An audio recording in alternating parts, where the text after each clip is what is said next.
Hi, everyone, and thanks so much for subscribing and tuning in to the Share.Giving podcast. The podcast can be found wherever podcasts are distributed, and prior episodes are also housed on our website, along with lots of archival video and other interesting and relevant material at Sharegiver Solutions.com. Please tell your friends about us, particularly those who find themselves in a similar situation of caring for a family member living with dementia. I'm Rob Stoller, your host, along with my brother David, who has been caring for his wife Barbara since she was diagnosed with early onset Alzheimer's over a decade ago. Our last episode looked at the first primary focus of the Share.Giving approach to family member dementia caregiving, mindset. And while there is so much more to be explored and discussed regarding mindset, today we're going to dig a little deeper into the second aspect of the Share.Giving approach, Gameplan. As the name implies, this is where one develops a strategy for planning activities, scheduling everything that takes place from morning to night, daily, weekly, monthly, as well as long-term. Understanding about best laid plans and such, the game plan brings structure and purpose to each day, with rationale behind each event and activity for the sharegiver as well as the partner. David, let's talk about game plan. Okay, thanks, Rob. Yeah, so we think of it as a game plan almost like you would, when you're planning, a competition, going in with a game plan, going in with an idea of what you want to accomplish, how you're going to do it, and what are the tools that you need to do that. So, and we think of this as not as a game, but as something that requires a strategy, because at the end of the day, the sharegiver wants to be successful. He wants to be successful in the care he's providing. He wants to be successful in his own life. While being a sharegiver, he wants to flourish as he would doing anything. So let's break it down, the way we think about creating a game plan. The first thing I would say, as an exercise, it'll be abbreviated here, but we can go into it in more detail later on, but is identifying sort of an operating framework, a belief framework for the sharegiver. What defines success for the sharegiver? It's a question worth looking at. What is my purpose in doing this, and what would be really important to achieve if I'm successful in it? To stay with the game metaphor, how do you win? Yeah. What is a win? What are the key elements that constitute a win? And once you can identify those, then what enables that? What do you need in order to win, in order to execute successfully that strategy? What are the preconditions for that? And then you can organize yourself to make sure you have those things that would enable you. What are failure factors? What are the kind of things that would cause you to fail, not succeed in that strategy? And similarly, what are the key success elements that, could almost assure that you're going to be successful? And it seems to me that the long-term game plan doesn't change much over the course of the care, because you still want your partner to have the highest quality of life, and you want your own life to be as enriched as it can be. But in the short term, from a day-to-day standpoint, week to week, month to month, I would think your game plan depends largely on where you are in the arc of this disease and treatment. Right. So, which is a great point. So first, we're sort of establishing the basis for a strategy for that game plan. And by the way, as we all know, if you do have a strategy, if you've thought it through and what's important in order to be successful, you feel like you're more likely to be successful. It brings its own confidence. The second thing, as you mentioned, is understanding the situation. To be effective as a sharegiver, you need to have some understanding of the condition of your partner. You don't need to be a scientist, and goodness knows this is a disease, dementia in its various forms, that has defied a cure and is obviously very complex. But it behooves the sharegiver to know as much as he or she can about the condition, which means talking to your partner's primary care physician. If there's a neurologist that's been involved or a therapist, talking to them with permission, which is another thing that you should make sure that you are legally able to find out confidential information about your partner, which means having a directive or having a power of attorney, and that's another subject we'll get to. But so you want to understand as much as you can about the condition of your partner, what is the path that he or she is on. And incidentally, for our listeners, these first few podcasts are essentially conversations between David and me about his situation and the situation 16 million other people find themselves in. But David's a voracious reader.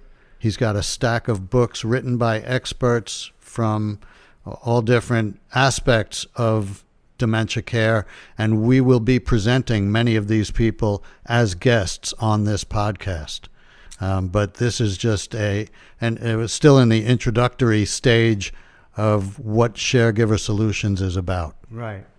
Yeah, there's a lot of knowledge that we hope to tap, all with the focus of empowering and enabling the sharegiver to be most effective. So back on Gameplan, first you're going to learn as much as you can about the condition. You're going to have talked to legal, medical, financial representatives that are providing some form of assistance or support to your partner, so that you have a good awareness of a snapshot of the condition.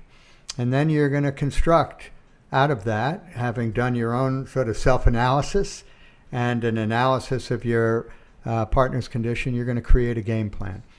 And that game plan, I think of it most easily as a whiteboard that I actually have, as you know, in my mudroom downstairs, that Barbara never tires of looking at, which down the right side of it will have all of the things that I want to refer to as I'm designing an activity plan. And that is intellectual, social, emotional, spiritual, physical, dietary, things that I want to keep in mind.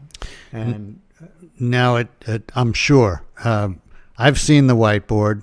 I looked at it last week. I know the whiteboard today bears little resemblance to the whiteboard as it initially was created years by ago, you. Sure. So as succinctly as you can, talk about how that whiteboard has changed, why it's changed, and maybe the whiteboard we see now reflects activities that you're interested in that Barbara can enjoy, as opposed to originally activities Barbara was interested in that you could enjoy. It's a great question. How has it changed from years ago? Because I've been doing this probably for 5 years. When did you start doing it? I mean, I would say that I started doing it about 3 years ago. Yeah, right after we got back from a healing trip to Peru, which was interesting in itself. And the reason that's the line of demarcation is that no sooner did we get back that Barbara had a bad fall, fractured 2 bones in her sacrum, and ended up in rehab for almost 5 weeks. And when she came out of that, she suffered a significant change, which some attribute to a phenomenon called, hospital delirium. where after a stay like that, the disorientation is so significant that for some people that are then predisposed, it's permanently disorienting. And I think that's what happened to Barbara, very sadly. But that's when I started keeping the chart. So it's, I'd say, 3 years. Initially, I was very ambitious. You're still very ambitious. Yeah, I guess that's likely to stay with me, hopefully for a while, yeah. I had each category that I wanted to address in a daily plan. And I had it hour by hour by hour by hour. It was interesting because it caused me to really learn about various activities and how they could help both pass the time as well as be nourishing in some way. I think as a general matter, the way it's changed over time, over the last 3 years, now going to a 4th year, is that in 2 ways. Number one, I've had to keep an open mind of what works and what doesn't work. Those things that Barbara doesn't want to do, don't push it, is what I have learned. Better that she be happy and comfortable, not that I allow her to do anything that might be endangering or, of course, inappropriate. But I've reduced the frequency of events and of change. Now, are there things that Barbara had enjoyed doing that she no longer enjoys? Yeah, I think one big one, for example, is cooking or baking, which she... Oh, she made great cookies. Yeah, her chocolate chip cookies were famous. No, she's just not interested anymore in that. Helping me organize things, which I felt would be, interesting and useful from a cognitive point of view, not really interested anymore. Then again, there are certain things that were obviously really interesting, and I emphasize them disproportionately now. Music being a big one and an obvious one for people. I think we all come to understand how valuable and important. And with Alexa, it's possible to create different game lists or listening opportunities during the day, which, and I now have it on all day. So we'll listen to the Broadway channel, and then we'll listen to 60s, and then we'll listen to the Beatles channel, and then we'll, have a podcast on that. Even if the podcast may be beyond Barbara's comprehension, she'll listen. She likes having a broadcast. And so I've found that that's been, really important in terms of occupying her in a way that I think nourishes her. Last week, before we started recording, Barbara was dancing. I'm not sure that I remember music actually playing or whether she was just dancing. Music would have been playing. And, so for example, in the morning when she gets up, comes downstairs, what do I play? The Beach Boys. And she is dancing, right off. And it's an interesting point because what I've come to understand about her condition is that her memory is gone, for the most part, and her language is also significantly diminished, even though she has lots of words. But what appears to be relatively intact or important is her sense of rhythm. So in her words, I find her words have sort of a staccato. She gets into the rhythm, and the more she speaks, the more she gets into the rhythm. And sometimes she gets so into it that she gets very dramatic, like she's doing a monologue, like she used to do many as an actor. And I think you've seen that. Her friends certainly see it, where she all of a sudden is like Shakespearean, even though it's incoherent. Oh, she speaks passionately. Yeah. Similarly, music, dance. She hears music and she dances to the music. Her sense of rhythm is really strong. Relatedly, she loves listening to poetry, so that's become a big part of our routine? Well, it also happens to coincide with my interests, both stuff I'm writing or that I want to read to her. And she would listen, for as long as I want to read. So that becomes a significant activity. Spiritual. We have Shabbat, services now by Zoom every Friday night, where she loves listening because the prayers have a rhythm. The words are familiar, and they are provided musically.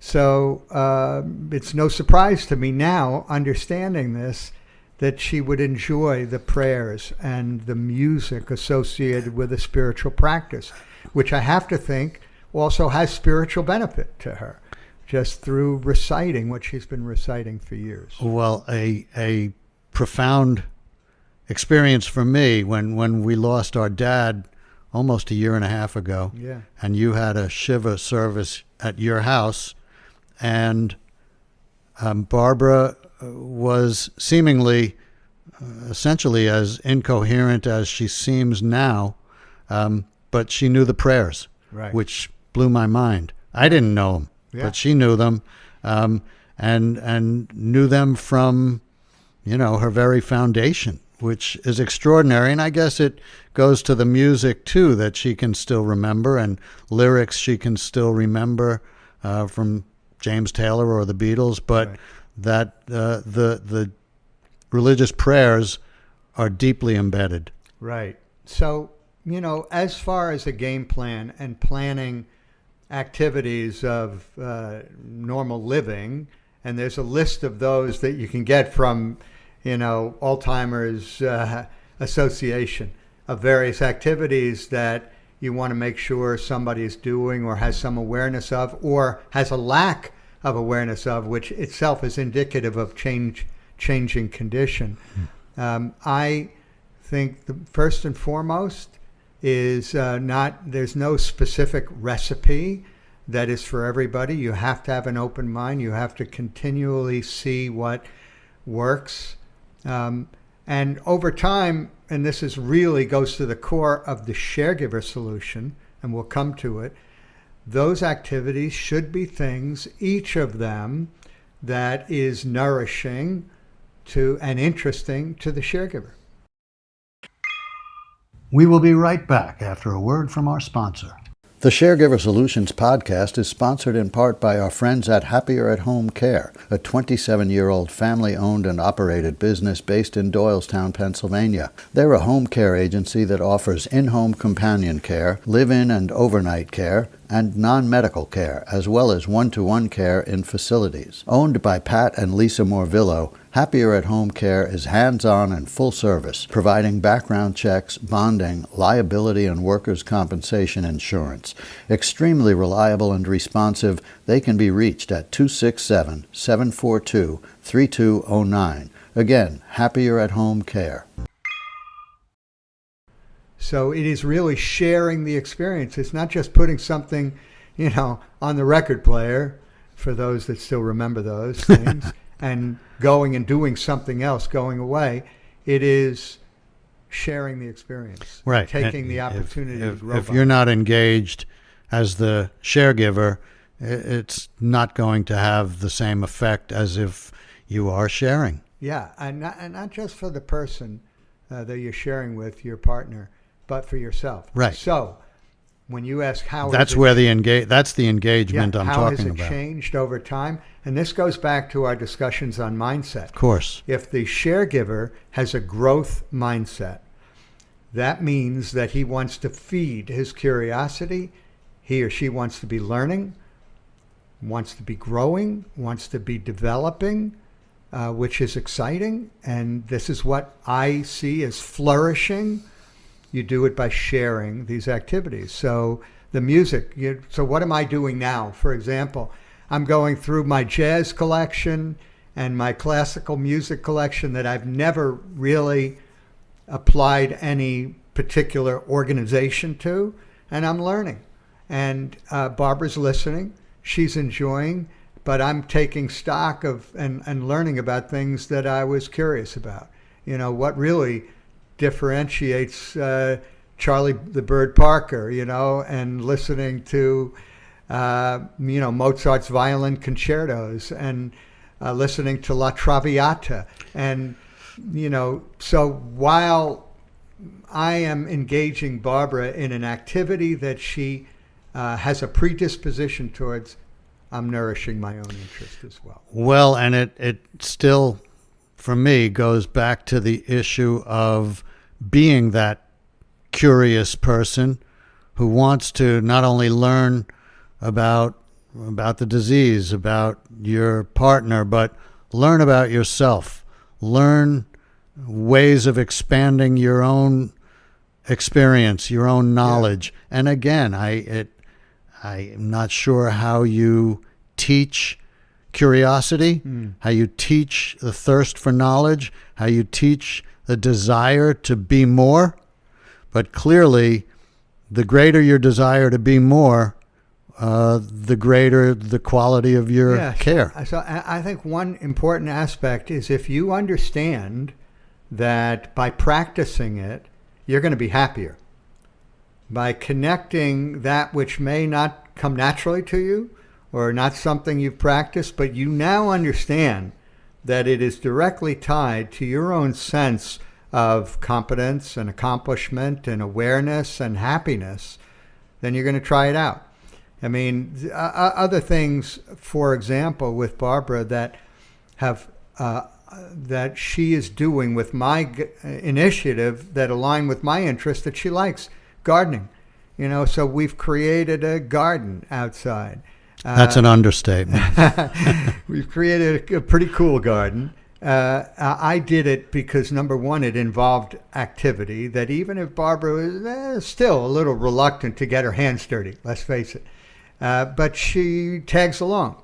And I thought, wow, a garden, that'd be cool because we'll do something additional or different every season, and she'll have a chance to see change and maybe measure it or be aware of it in some way, which would be useful. And then we put paths in it.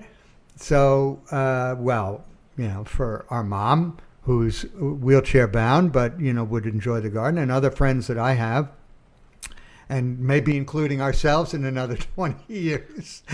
Please. So you can get through the garden. But what am I doing in that garden? I'm running with her. So we jog on this path and we stop at stones and we do push-ups on the stone. She sees it now as much a fitness, opportunity as a garden. Now I have to say, probably as a warning shot, that I know there was a time that either you've come to prevent or not, that Barbara was pulling flowers out of the garden, pulling the heads off flowers. Yeah, that's maybe why there are no flowers in this particular garden. And if we ever visit you, anyone in the listening audience, and you have live flowers that you care about, I'd sort of remove them during the visit. Yes. One of the characteristics of, and it's worth talking about, people with dementia often are attracted to objects. They wander. They'll wander inside. They'll wander outside. They'll pick up anything that catches their attention. They'll put it down somewhere else. They might, disfigure it like flowers or like a book or like maybe my favorite book that all of a sudden doesn't have the, last chapter. Yeah, or the last chapter. Those are things that, and this is part of mindset. This goes very to much right? part of course. And so when those things happen now, as opposed to originally, when it might happen originally, like that precious, calla lily that you just bought that is now, beheaded. I could have said at one time, "How could you do that?" I don't say that. Yeah, I know how she could do it, and it doesn't help. I get upset. She gets upset, and the calla lily is still beheaded. It's an essential aspect of mindset. And I know, again, as to the flowers, you had told me at the time you started buying plastic flowers. Correct. I guess that's a workaround. A horrible thing. Is that a workaround? Is that a workaround? So it's a workaround. So yeah, if you're driving past my house and you see all the flower boxes and hanging baskets, they all look beautiful, and they'll look beautiful for 4 seasons, and relatively impervious to Barbara's snatching hands, or even if they get snatched, which they do, they're more easily replaceable. But back to the game plan. We have evolved so that we've evolved away from certain things like learning exercises that I was really excited about. I still am for other sharegivers who are dealing with a condition that's, much less advanced than mine, where I do think the idea of spaced retrieval learning, where you can, with very simple numbers, sequence 1, 2, 3, or blocks or pictures, and then recalling them shortly after, stimulates cognition and is fun.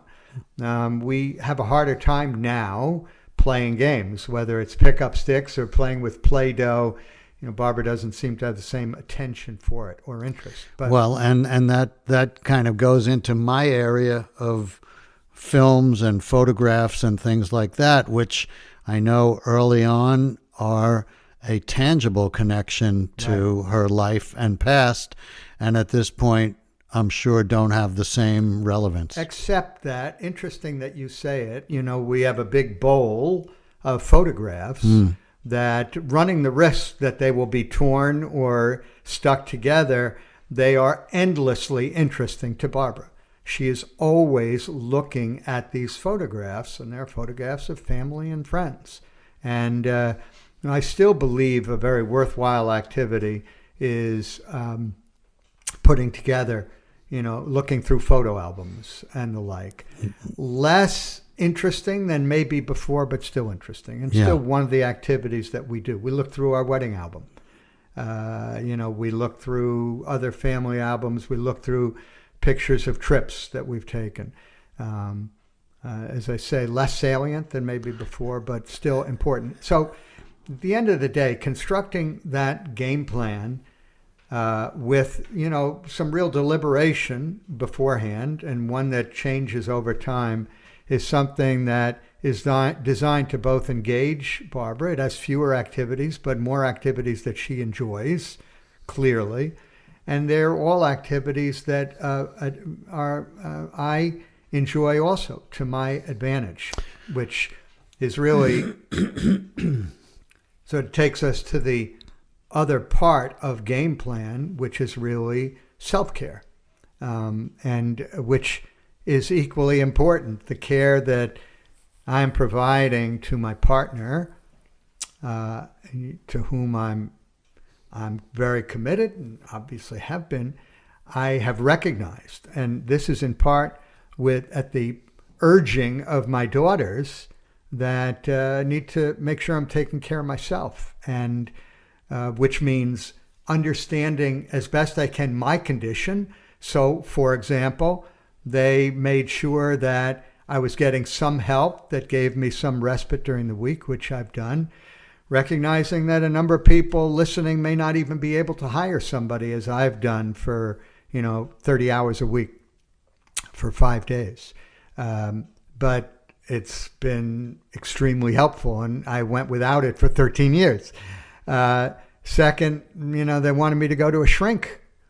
And to any psychiatrists or therapists out there, I don't mean to devalue you by my casual, assigned name to your practice. But so that I could understand my feelings, because they felt that I wasn't really dealing with my feelings. Well, I did go, and I found that it was really interesting and helpful. Even the idea that this psychiatrist, who was great, got me to say out loud that I was lonely. Well, that's not something that I ever really chose to identify to myself. And having done that, he would then say, so what are you going to do about it?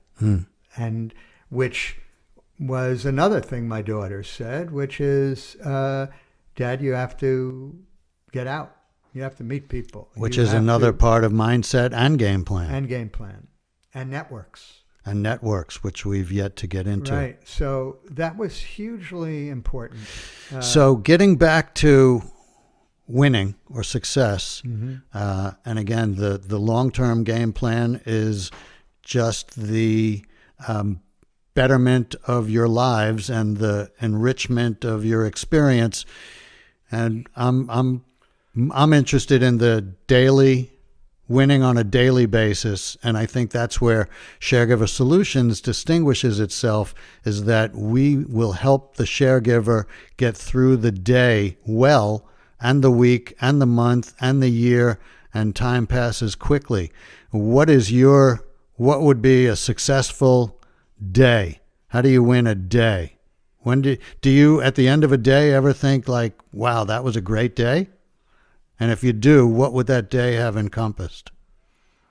That's an interesting question. I think I do go through that process. And it actually reminds me of one other thing that I should mention about game plan, both in terms of caring for my partner as well as myself, is I keep a journal. And so at the end of the day, even when I'm tired, I reserve some time to just evaluate the day. Reflect. And reflect on it and what was important, which is, I think, hugely important because I believe to the extent you see yourself in the middle of your own story, and let's face it, this is a dramatic story. Yeah. And my life is different than it was. To the extent I see myself in the middle of that tale that's going to be told someday is still happening, then the more likely I'm going to live it well. I'm more conscious of it. I'm more conscious of my desire to flourish in this life, not just get along. So that also organizes my mind about it. But I would say what determines whether it was a good day or not is reflecting on how I acted, with my partner. Was there a point that, I got upset, which still will happen? Was there something I did that was innovative, that was really cool? I got to do that again, which often is the way we have conversations now, and the way I act as a surrogate for, either myself in the same conversation or Barbara. So, reflect on those things of what worked, and also how I feel. And how I feel is often directly connected not just to how it went with Barbara, but what I learned that day, or who I spoke with, or maybe I had lunch with somebody, or even dinner. I sort of have a Thursday night that is sort of in my parallel life, having my own evening where, I have somebody that will stay late. These are things that, make life richer for me. Well, I know we've spoken about, and it relates to mindset and game plan and networks. The things that, what does success look like for you? What are the things that will make you successful? What are the things that will appear as failures that you'd like to avoid? Yeah, I think I would say that's worthy of almost a separate podcast own episode, in itself. I'm sure. But, I would say it all comes from the way we act and the way we guide somebody as a sharegiver. All has to be from some sense of purpose. That's sort of an irreducible element. And when we can really identify that and feel it, then it's much easier to think about those things that enable, that are driven by that sense of purpose, and enable the success that comes out of that sense of purpose. And that reminds me of something we've spoken of that I think it's important to mention, and it kind of harkens back to what I've done. And I've worked with many people over the years who are in difficult situations, many of them in debilitating physical situations, PTSD situations, situations of loss. And what I've learned from experts and from having interviewed so many people is that when things are at their darkest and lowest, and arguably this can be one of those situations if you allow it, what I've learned as not necessarily an antidote, but essentially that's what it is understanding that there are a lot of other people in that situation or in worse, more difficult situations that you can help. And that has been embedded in my mind as a way of dealing with trauma, is that other people are suffering and you may be able to help. Right. It's very and that's powerful. what Sharegiver Solutions wants to do. Sharing, and I think this is a great point that we can conclude with, but I think it's pretty clear that when you are giving, when you are sharing something, you're feeling better, Yeah. Even giving to somebody that you don't like or really pisses you off, you find if you can give something to that person, it almost invariably comes back. It improves it. And one aspect of Gameplan, to conclude, that I think is of critical importance is part of the game plan is taking care of yourself specifically, that doing those things that would prevent you from getting sick, like the person you're taking care of, which is eating properly and getting exercise and getting restful sleep and managing your stress and nourishing your cognition. These are things that can be not to mention your emotional state, having conversations. Right. These are interactions things that can be practiced, that are health inducing, that are inflammation reducing, that great boogeyman. And not just taking care of yourself, but as a sharegiver, practicing this with others, young people, your kids, your nieces and nephews, again, trying to avoid being too dogmatic about it, but sharing what you now understand is ways to not just live more healthfully for its own sake, but preventing the onset of these kind of disabilities. And so I think there is something really powerful about share giving that turns you into somebody that's taking care of yourself and also being a great advocate for others. Well, that should be part of the game plan. Yeah, well, two words, one you've mentioned, one we haven't really spoken about, are passion and purpose. Purpose is a powerful, powerful force, and passion is what we all strive to empower ourselves with and convey to others. So passion and purpose.